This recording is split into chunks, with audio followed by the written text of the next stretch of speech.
Well, hello, thank you for joining me today again on the Church History Trail. And we're continuing here in Glasnevin Cemetery. And I want to take you down now and show you the grave of Michael Collins.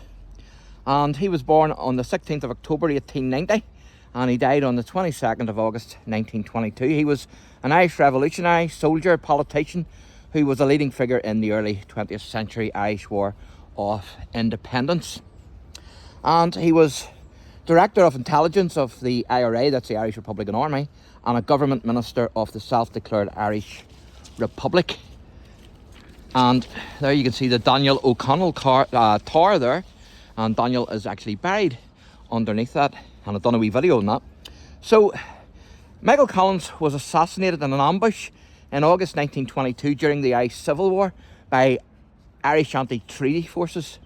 Now, Collins and the IRA were a major influence on the leader of the Zionist insurgent, Lehi, which was a paramilitary organisation, and of course the future Israeli Prime Minister, Yitzhak Shamir. So, Lehi are the fighters for the freedom of Israel, also known as the Stern Gang. Of course, they were formed in 1940, and it was their aim to eject the British from Palestine and the formation, of course, of Israel, just as the objective for Collins and the IRA was to eject the British from Ireland and to set up a free state. So that was the connection. So Michael Collins was shot dead on the 22nd of August 1922, aged 31 years. And this is actually the grave here.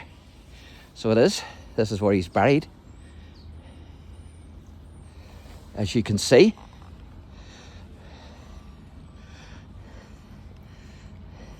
And we have a gentleman here again, Alton. Alton's getting a regular commentator here on this programme. Hello, sir. Hello, God bless how you. are you? So what can you tell us about Michael Collins then? Well, his grave here in Glasnevin is without any shadow of a doubt the most visited in the cemetery.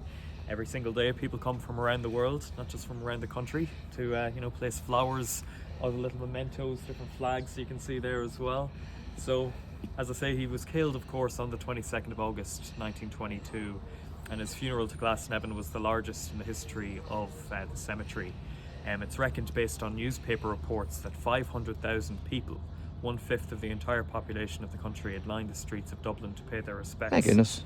By the time his coffin reached this spot where we're standing, the back of the procession was over 3 miles away at O'Connell Bridge, trying to give you an idea as to the outpouring. He was like a Hollywood star. Oh, I'd say so. Yeah, absolutely. And the fact that people are still falling in love with him over 100 years on is, example of that. Because if you were to come back here on Valentine's Day, you wouldn't see any stones on his grave with the amount of balloons and love hearts and all that. Is that right? Oh yeah, absolutely. My goodness. Gets more Valentine's Day cards than I do anyway. Valentine cards. What's that again? People write little cards. Don't think I've got any of those. No, that's a pity. That's a pity. But Collins certainly does.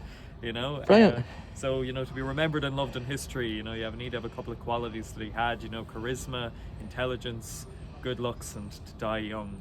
So I have 3 out of the 4 anyway. So, I don't think I have any. No. Well, So what's this here then? the eye of the beholder and all that. Well, that's a new memorial here, which was put up last year, and it's you see on either side of Collins's grave here, there's the green areas.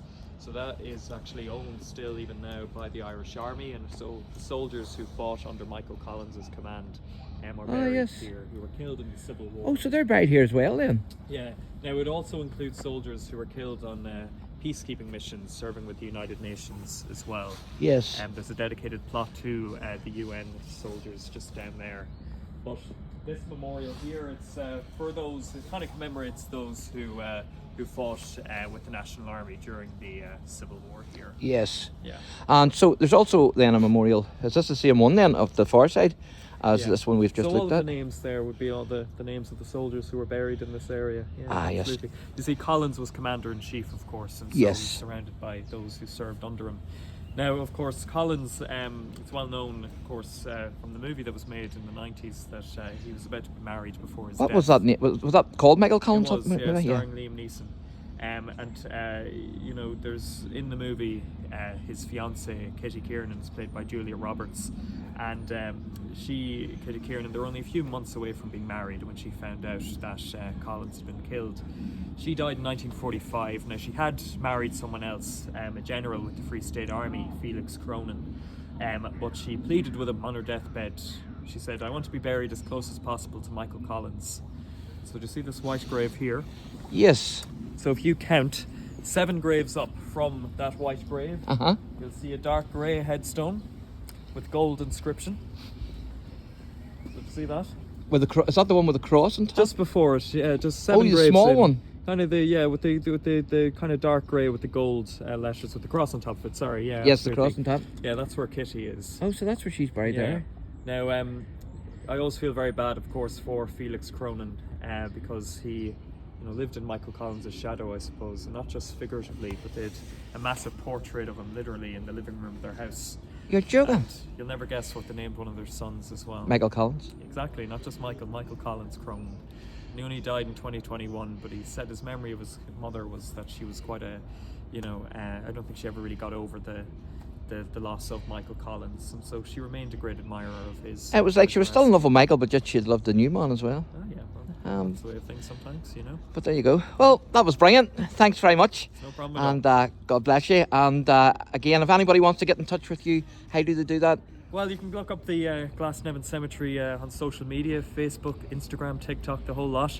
Also, if you want to send an email about research, it's archive@dctrust.ie. And they can get a tour of the big tower there, can't they? They can indeed, yeah. They can climb the tower, 198 steps. That's Daniel O'Connell's tower.